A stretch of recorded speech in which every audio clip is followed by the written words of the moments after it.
Alright guys, so I'm just going to give you a really quick, I bought this Humminbird Helix 7 with the mega side imaging and all of that stuff for my little skiff here.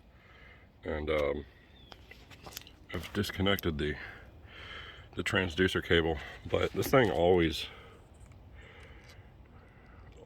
just, no matter what, it does this. And I mean, it's not a voltage thing. It works sometimes and then it doesn't. But I don't know what its deal is. I'm gonna take it back. I just haven't been impressed with the quality of it.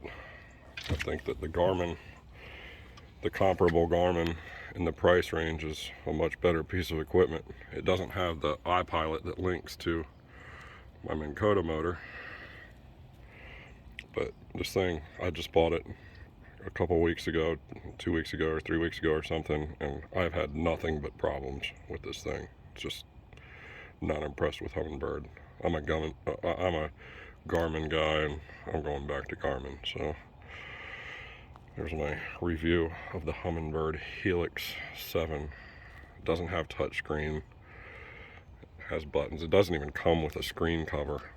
Just, I don't know. In my opinion, it's kind of cheap, but taking it back.